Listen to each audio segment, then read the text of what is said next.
The other thing people do besides just trying to be right about everything is they try to make everybody else wrong about everything. So there's just these like make wrong machines, which are the Democratic and Republican parties, just making people wrong, making people wrong, making people wrong all day long. My experience with local candidates is no one takes the independents seriously. That's what I've seen. Is finally, when you get to that point where the election is happening, you're either Democrat or Republican. What does independent-minded mean? No, it's not an ideology. It's like being, hey, maybe I don't know everything, including all the context that informs your perspective, right? Like you can't possibly know everything. All right, welcome back to the Independent Voter Podcast. We have a special guest today. I actually got to be on his podcast, The Political No-Brainer, a few weeks ago. We want to welcome Jeff. Jeff, am I pronouncing this right? Rabinowitz. Rabinowitz. Yes, no one pronounces it right, so you did better than most. Yeah, well, my last name's Peace. It's pretty easy. You just got to throw up the peace sign.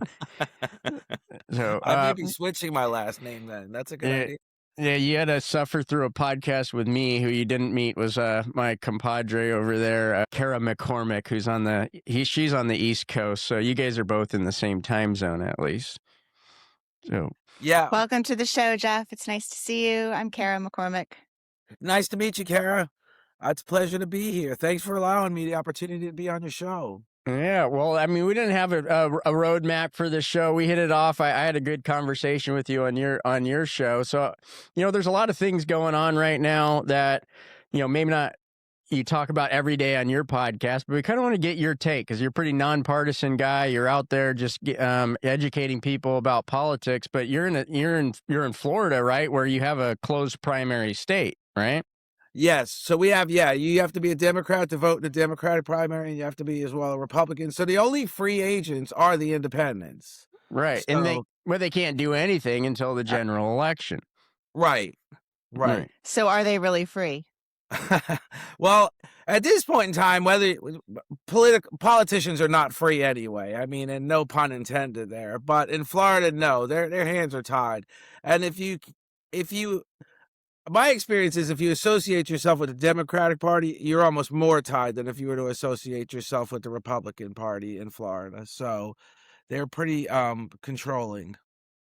Well, so it's interesting. We have a little bit of a history in Florida. I mean, an organization, Open Primaries, ran an initiative there a few years ago where they got actually 57% Florida voters said they wanted nonpartisan primaries instead of partisan primaries. But Florida has this little known rule that you have to have 60% in order to have a constitutional amendment.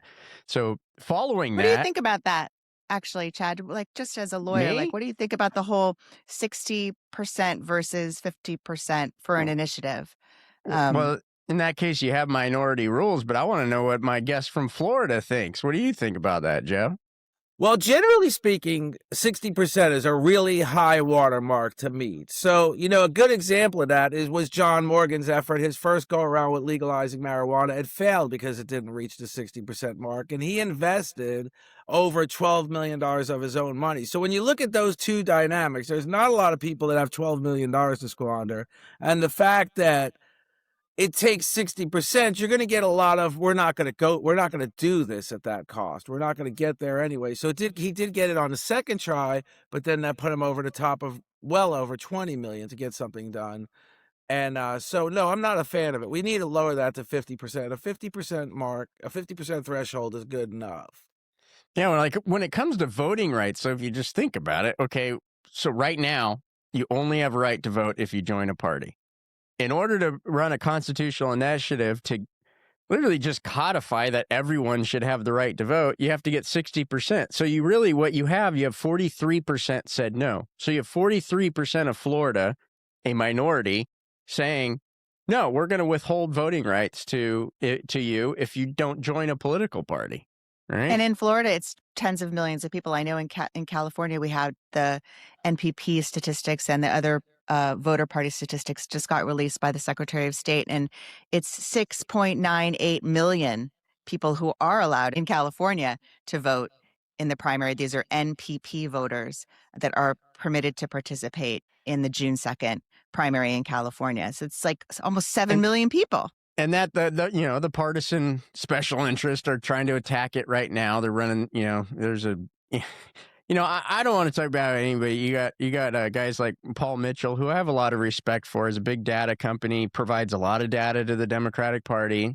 But he runs a poll and then a story suggesting people are souring on the nonpartisan primary. But when you actually go through the poll and read it, it's like voters actually do want a nonpartisan primary. The issue is about having choices of candidates and stuff. But throwing it back to you, Jeff. I mean, how does the closed primary in Florida frame the way the political discussion and the political happenings? How does it frame it there? Like, what's the effect on the political process? Well, basically, the effect is, from my experience with local candidates, is no one takes the independents seriously. That's what I've seen. There's no one. And then when they finally, when you get to that point where the election is happening, you're either Democrat or Republican. And so I have a good friend, Banks Helfrich, who ultimately became a Democrat. He ran as an independent. He got nowhere. So the general consensus is, if you run as an independent, you probably won't have much effect as a candidate, which is probably what both parties want. Whenever we think of one party picking a side, it's kind of like voter security. Both parties enjoy the instability of the voter system. They both enjoy the flaws in the voter system. And in Florida, I think both parties enjoy the flaws of the fact that they really don't have to deal much with independents until we get to the election day, and they're not really taken serious on election day either. Yeah, so I'm not sure if you're aware of it. We are, because it's germane to our long-term legal strategy. We've argued that it's a violation of our First Amendment right to force association with a political party as a condition of voting in a important stage of the public election process. But in your state, Florida, there's a retired attorney. I love this guy. I met him after he was filing an appeal on the lawsuit, but he's a retired attorney. And he tells me, he goes, I had two choices. I could either write a book or I could file this lawsuit in Florida saying, making the same argument, saying, look, Florida has closed primaries. We ran an initiative. A majority of Floridians said they wanted a nonpartisan primary. Why are you violating my fundamental right to vote just because I don't join a Republican or Democratic Party? Long story short, he took this all the way up to the Supreme Court, Independent Voter Project, joined by Forward Party, Open Primaries. Some of the folks in this space filed an amicus brief, and the Supreme Court actually took the case to conference, right? So for those of you listening who don't understand, don't maybe not know the nuances of the legal process, one in 1,000 cases that are filed with the Supreme Court, if that, will get actually picked up and heard. And it's one in several hundred cases will go to what's called the conference, and the Supreme Court will actually say, is this ripe? Is this an issue that we should decide? So that Florida case is very similar to our case we filed in New Jersey and California presidential primary. The Supreme Court did take it to conference. So, and that came out of Florida from a retired attorney on his own prerogative, his own funding and everything. His own dime, exactly. He's our hero. I love that he's completely retired, but so still so smart, and so I'll write a book or I'll file a lawsuit to try to give the rights to millions and millions of independents to participate in their democracy. It's very, very exciting that people like that live in this world. That's a pretty hardcore independent spirit there, right? It's what do you see on the ground there in Florida? And on your podcast, you bring people from all over the map, sometimes not really quote unquote political people, a lot of people in business and stuff on your show. Is do you see that spirit in Florida, and do you see an opportunity in Florida to maybe change some things? Oh, absolutely. Florida's extremely open-minded. It's like you said, it's the hierarchy that's really got their finger on the allowing things to happen still. But I do see the independent movement not only in Florida. I have independent candidates on my podcast from Minnesota. I've had independent candidates on my podcast for U.S. Senate in Idaho.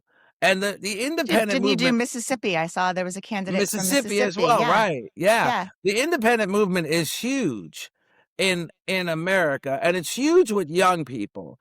So it's not just Florida, and Florida is a young state. I have to say, that's something I like, is we're basically a younger, even though we are the retirement community of the world, also we do have a younger population also that's very enthusiastic. So I think it's going to happen that we're going to get independent voters in on the primaries. I do think that's going to happen in Florida. I do believe Florida's fertile ground for that. It's just, again, when, and I don't think it's that far away, but I couldn't predict how long it's going to take. Yeah. Well, you certainly feel something. I mean, but like you go to like the national media and like you'd think like Florida is this big, everybody walks the streets in red shirts and like, you know, if you're a Democrat, you get ostracized, you know, and that, you know, there's this big red army. And then if you go to California, it's the opposite. And there's this big blue army. Like they frame this stuff like these parties own these states, but like on the ground, you're talking to folks in Florida is anybody have that like mentality on a day-to-day basis that like we're, you know, if you're get in our party or get out? No, not at all. Actually, one of Florida's most popular governors was Lawton Childs, and he was a Democrat. And anybody could say Ron DeSantis was the most popular governor ever. I disagree. I disagree. He handled COVID correctly, and that gave him a little bit of a push to the top of popularity. But as far as one of the most, and the Democratic movement's big in Florida. The one thing that divides Florida, I like to call it the gunshine state. We are not the sunshine state. We are very much into guns. So that's the one thing that divides Florida from Democrats and Republicans. A Democrat will side in Florida, will side with a Republican when it comes to the gun issue. So that's the one thing where I always think Democrats and independents should kind of lean back and realize no matter how many laws you put in place on guns, you're not going to have a lot of effect on the fact. You're not going to mitigate the problem of dangerous people with guns. Well, I mean, the gun issue is like a perfect example of like, okay, like you're either over here on Second Amendment, you can't write a law that has anything that has the word gun in it, right? And then on the other side, it's like, okay, well, we're just going to regulate out the reality of the world. And, you know, if we write a law, criminals suddenly won't have guns themselves because certainly they follow the law, right? So like that's the discussion that we have. But like, you know, even in that space, in a gunshine state, as you say, like, is there not a more nuanced conversation we could be having about guns? There certainly is, but in Florida, guns are a big deal. So that's the only reason I say that, you know, when you say, is it more, are we this crazy conservative state? I say absolutely not. You have to keep in mind also, Florida also passed Florida Kid Care, which was a segue to Obamacare, which we insured all children. It was a big step in the right direction, and it's considered a very liberal state, a very liberal step, and allegedly a very conservative state.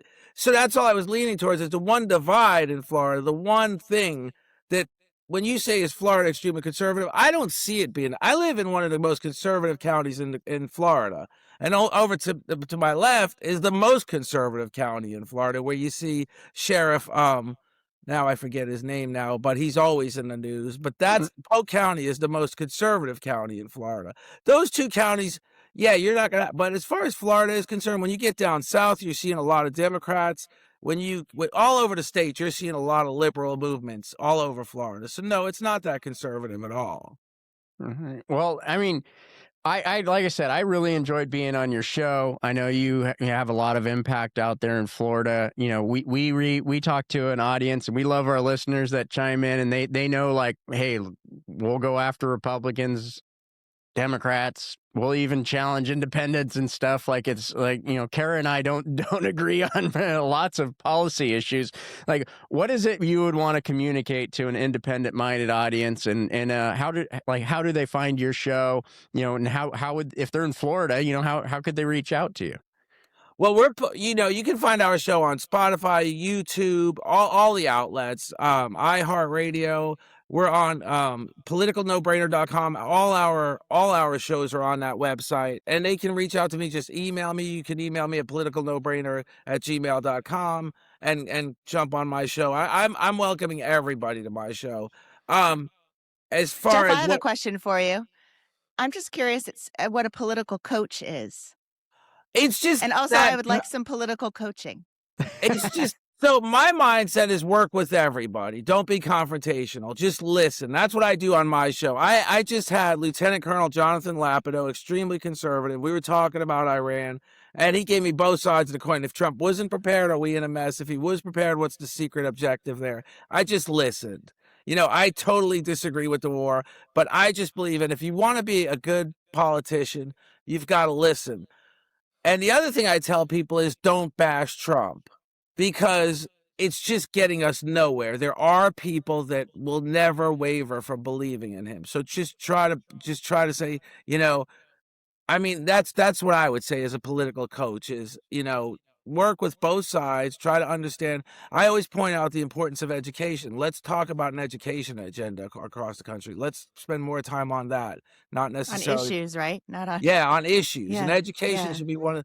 I like to see. I would like to. One of the things I say, but they may not agree, is I'd like to see a national public Montessori education system. Every state should offer Montessori for all our children. I would love to see. I went to Montessori school. I sent my kids to Montessori school for a little bit. I mean, it's very valuable. But I think what you hit on something is like really at the end of the day, and we say it here on Independent, is like, what does independent-minded mean? No, it's not an ideology. It's like being, hey, maybe I don't know everything, including all the context that informs your perspective, right? Like you can't possibly know everything, and then you surely can't know everything that informs the perspective of the person that you're talking to, right? And like, if you start from that premise, okay, well, like just chill out, and it is not that important that you're right about everything. Maybe you don't need to be right about everything. And maybe that's the point of government, isn't to be championing the right answers to everything, but resolving the differences of our perspectives. The other thing people do besides just trying to be right about everything is they try to make everybody else wrong about everything. So there's just these like make wrong machines, which are the Democratic and Republican parties, just making people wrong all day long. It's exhausting. It's exhausting. It really is. I find Rachel Maddow's show exhausting. I love the condescending tone, but the fact of the matter is, whenever you listen to arguments, you can always come back with the contradictions. For example, people are saying is Trump's cognitive awareness still there? And Pete Hegseth said it best. Where was Biden's cognitive awareness when he was at the debate and the White House came out and said after 9 o'clock he's spent? And I even said that's a bit of a concern. Our president needs to be alert after 9 o'clock. So the contradictions are always there. So we don't need to prove people wrong. Is it a contradiction though, or is it a contradiction, or is that just the way the world works? Like it doesn't. Is it a true contradiction? Is what I'm saying. It's absolutely not. It's not a true contradiction. The problem is we're looking for those slamming in your face every time, and that's what we need to get away from. That's really, I don't think like it's us though either, right? It's the system that we're living in. It's the media ecosystem that we're living in. It's how the politicians frame all their arguments. It's always about I'm right, you're wrong. Always. It's never. It's kind of nuts that everything can't be boiled down to the I'm right, you're wrong. It just can't. It really can't. It really can't. I mean, maybe murder. Okay, like take something like the 10 Commandments or something. There are rights and wrongs there, I guess. Are we gonna have a death penalty discussion now, or what? Oh God. Oh. No, I'm sorry to bring that up, but yeah. Well, I know we're running up on the close here too, Jeff. I mean, I don't know if this is what you expected the conversation to be with us, but like I said, I enjoyed being on your show. I encourage our listeners to go look up the Political No Brainer podcast, and if you have one thing you want to tell our audience, as we close the show, what would it be? Well, the biggest thing I would tell your audience is whether you believe it or not, vote for independence. I mean, frankly, that's our one beacon of hope is an independent candidate, because when you vote for either Republican or Democrat, you're voting for special interest. So, and whomever you want, some people are like politicians who wear race car jackets, who's sponsoring them. I just say, let's get some independence in Washington. Let's get some independence in local government where they really don't have that sponsored funding. Well, thank you, Jeff Rabinowitz. Is that right? Yes, sir. And thanks for joining us today. To our listeners, thanks for coming to Independent Voter Podcast. You can always find us on ivn.us.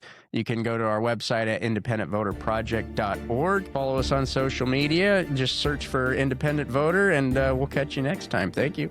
I'm looking forward to it. Thanks. Nice to meet you. Take it easy, Jeff. Take care. This is the Independent Voter Podcast, sponsored by the Independent Voter Project and produced by OLAS Media.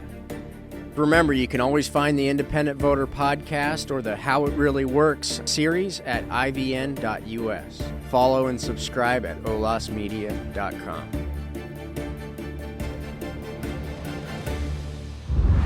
OLAS Media.